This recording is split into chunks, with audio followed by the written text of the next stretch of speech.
What are you watching? What are you watching? Elodie, le film! The grand facade of Joudyan Olaya Riyadh. A hotel that promised the world, but delivered nothing but despair. As I step into this supposedly luxurious establishment, I'm immediately hit with a sense of discomfort. The employees, so unwelcoming, like cold statues guarding a fortress of disappointment. I ask to clean my room, a simple request, one would think. But no, the incompetence of the staff is staggering. The table remains blurry, the pillows carelessly tossed under the table, as if they're mocking me, daring me to ask again. I approach the receptionist, a woman so devoid of emotion, she might as well be a robot. I explain the issue, and she simply ignores me. The audacity. It's as if I'm beneath her, a mere mortal bothering her with petty concerns. And don't even get me started on the bugs. Oh, the horror. The bed, infested with those tiny creatures, leaving me with severe allergic reactions. The level of cleanliness is an affront to humanity. How can a place like this, with such a prestigious address, neglect the well-being of its guests so egregiously? It's a slap in the face, a harsh reminder that no matter how much you pay, you're still just a number to them. But it's not just the physical environment that's a problem. The management, oh the management. A vacuum of incompetence, where communication goes to die. Unresponsive to emails, calls, and other forms of contact, they might as well be a black hole, sucking in all hope and expectations. The hotel's primary issue lies with its management, a cancer that spreads throughout the entire establishment. And then, there's the breakfast. Oh, the breakfast. A quick meal before my long trip to Dammam, I thought. But no, the restaurant, a barren wasteland, devoid of any semblance of warmth or comfort. The staff, so slow, so unfriendly, as if they're punishing me for daring to awaken early. I arrive at 6:15 a.m., and everything is just off. The food, a sorry excuse for a meal, the coffee, a bitter reminder of the hotel's inadequacies. But it's not just me, oh no. The reviews, a chorus of discontent, a symphony of disappointment. Ahmed Daoud, a fellow traveler, bemoans the management issues, the lack of communication, the unresponsiveness. Elena V., a victim of the receptionist's disdain, recounts her experience with a mixture of sadness and anger. Caroline Dibb, still dealing with the aftermath of her allergic reactions, her voice a haunting reminder of the hotel's negligence. And then, there's the location. Ah, the location. So central, yet so commercialized. The rooms, small and tightly packed, like sardines in a can. Suhadeen, a traveler from afar, laments the bed's unsettling length, the window glazing and sound insulation, a sorry excuse for a peaceful night's rest. As I wander through the hotel's halls, I'm struck by the sense of isolation, the feeling of being alone, even I, in a crowded space. It's as if the hotel's very essence is a reflection of its management's incompetence, a physical manifestation of their disregard for human life. So, dear friends, dear travelers, heed my warning. Avoid Joudyan Olaya Riyadh, like the plague. For in its grand facade, lies a world of disappointment, a realm of neglect, and a never-ending cycle of despair. What do you think, dear friends? Have you had a similar experience at Joudyan Olaya Riyadh? Share your stories, your struggles, and let's expose the truth behind this supposed luxury hotel. Okay, so I was, looking into things happening around Joudyan Olaya Riyadh. It's just depressing, you know? Especially if you're just visiting for a couple of weeks. It's not all fancy buildings, believe me. Businesses around here, they seem to. Well, they act all nice and helpful, but a lot of them are running scams, especially with housing. I read about this thing where people would open fake rental offices. They'd show you pictures of apartments that didn't even exist near Joudyan Olaya, take your deposit, and then just disappear. Vanish. How could someone do that? Poor people, they probably ended up sleeping on the streets, or spending even more money on a real place last minute. I bet the police caught those guys eventually, but the damage was already done, right? They probably took the money and left the country. It's just sad. Then there are the car dealerships. Oh my god, the car dealerships near Joudyan Olaya. They set up showrooms that look legit, but they're selling cars they don't even have. You pay a deposit, get some fake paperwork, and then nothing.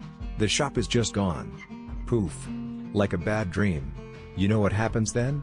Tourists are stranded, out a bunch of money, and missing their flights. They're probably furious and file police reports, But good luck getting your money back. Honestly, those scammers probably have fake IDs and are already planning their next con. And it's not just big stuff, either. There's this electronics store in Olaya, not far from Joudyan Olaya, where they swap out new electronics for older, broken ones after you've paid. Can you believe that? They repackage it all nicely so you don't notice until you get home. Imagine opening it up and realizing you paid a fortune for a useless phone. They probably got away with it for a long time because tourists don't know the laws or don't have time to fight it. I guess authorities shut it down for a bit, but they'll just pop up somewhere else, won't they? Even buying gold near Joudyan Olaya isn't safe. They switch the jewelry after they weigh it. Like, seriously? You're watching them, and they still manage to swap it out. It's so obvious, how can anyone fall for it? They probably target people who don't speak Arabic, hoping they won't notice. I bet the tourists were devastated when they got it appraised back home. They probably felt so foolish and helpless. The shop owners? Probably paid a fine, but they're still selling gold, aren't they? Oh, and perfume. Even perfume isn't safe near Joudyan Olaya. They're selling fake luxury brands. Fake. Like, you think you're getting Chanel, and it's just something made in a back room. It probably smells awful after a day and the tourist is left wondering what happened. I think a lot of people probably feel too embarrassed to complain, honestly. They just throw it away and learn their lesson, I guess.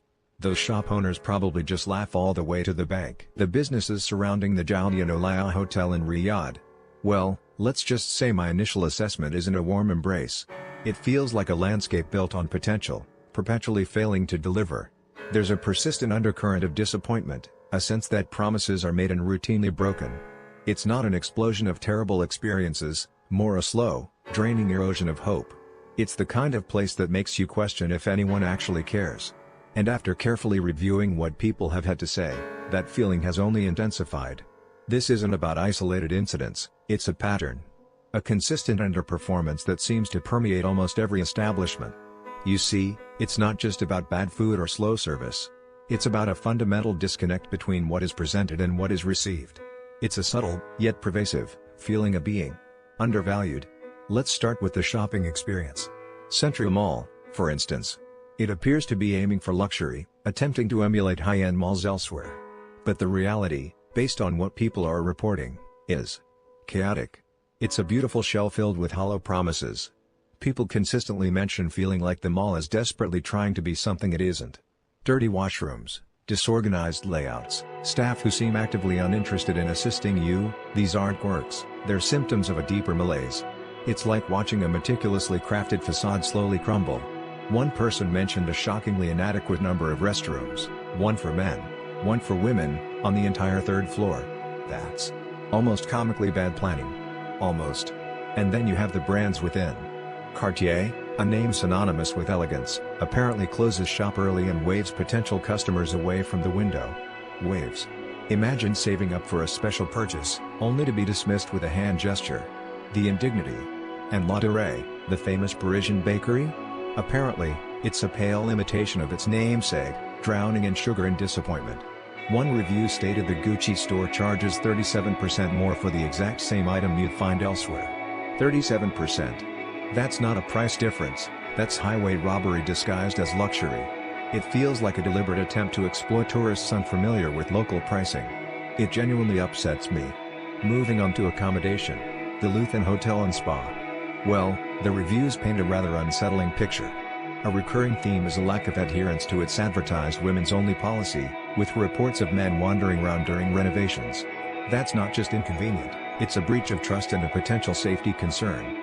More concerning are the reports of cancelled appointments, with little to no explanation. One woman had a Turkish bath appointment cancelled 15 minutes before arrival, while in a taxi on the way. The sheer callousness of it. The spa itself seems plagued by issues, with complaints of unqualified staff and an overall lack of professionalism. One review details a massage that was so weak, the customer barely felt anything, and the therapist refused to apply more pressure. And multiple reports talk about poor cleanliness, old furniture, and rude reception staff. It reads like a hotel desperately clinging to a reputation it no longer deserves. Let's talk about food, because, honestly, it's a minefield. Yiltler restaurant appears to have undergone a significant decline. What was once a beloved establishment is now described as serving food that is stale, cold, and tasteless. One review mentioned finding an insect in their rice. An insect? That's not just bad luck, that's a fundamental failure of hygiene. People are reporting incredibly slow service, a fly-infested dining area, and shockingly high prices for the quality of food received. There's even a story about a restaurant being repeatedly shut down by the municipality due to health violations. It's a place that seems to have simply given up. And the chef, I imagine, is weeping. Then there's Mayazu, a restaurant that clearly aspires to be a high-end dining destination. But the reviews suggest a significant gap between aspiration and reality. Reports of rude managers, untrained staff, and a general decline in service are abundant. One customer had a birthday celebration marred by harassment from a man they suspected was an employee. Harassment? In a restaurant? It's horrifying. Others complain about overpriced, undersized sushi, poorly cooked Wagyu beef, and a frustratingly difficult reservation process. The consistency of the negative feedback is disheartening. I begin to suspect that the people that run the business have no humanity. Finally, Mirage. It seems to be a victim of its own past success.